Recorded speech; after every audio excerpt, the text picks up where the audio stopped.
In the life of a gym bro, we are told very simple things. Crush, kill, destroy, lift, circle, weights, But sometimes that can be a little too much over time. Years and years of just lifting heavy circles from a bar and just put it on your back, your chest. It can be a lot, and that can lead to overtraining.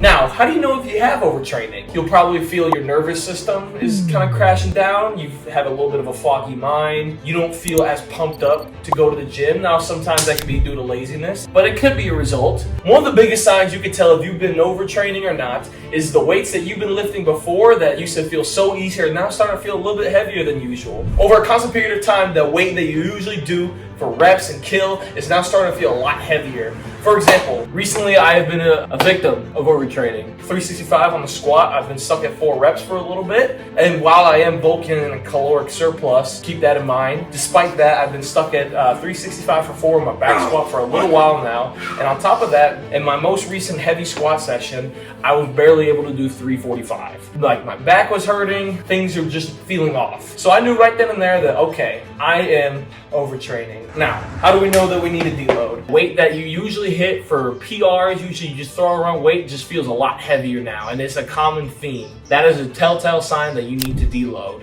Now, how do we deload? Take these weights for example. These weights can go all the way up to 52.5 pounds. But on a deload, we want to decrease to 60% of that maximum. So we'll probably stick around to 25 pounds. On a deload, we only want to stay no more than 60% of our 1 rep maxes, or what we usually do. We can also do a decrease in volume. So instead of doing 3 sets for 10 reps, we can do 3 sets for 5 reps. Or we can even cut the sets off. Instead of doing 4 sets, we can do 2 sets. The whole point of the deload is that we want to decrease what we usually do to down 40 to 60%, so that way we can stimulate active recovery for the body. Now, there are many forms of deloading. That's just the most popular. There's also forms of deloading where people just take a break for a week. Now, some people might take a few weeks off, depending on how fatigued their body is. The whole point of the deload is we want to back off from our usual intense training, so that way we can be the strongest version of ourselves next week.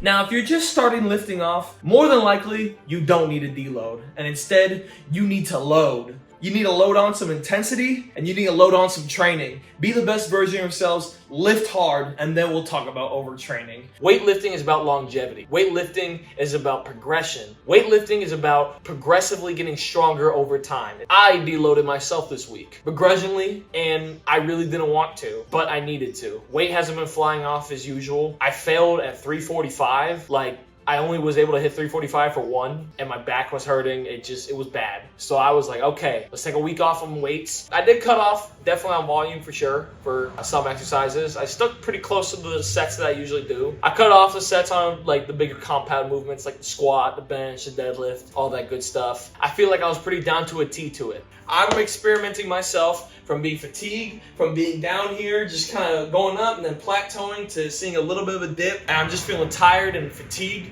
to now taking a week where I deloaded the weight. I focused on technique. I made sure my technique was perfect on all my exercises, as perfect as it could be. All right, so on my program, it says I need to do 325 for 3 as my top set. This is 345 for 3. I'm gonna see how this feels. I'm supposed to go for a RPM of 7 to 8 on the set, 3 reps. I'm sure my form isn't gonna be perfect because my coach is not with me right now. Hey, but shout out Coach Ed, you feel me? Let's do this.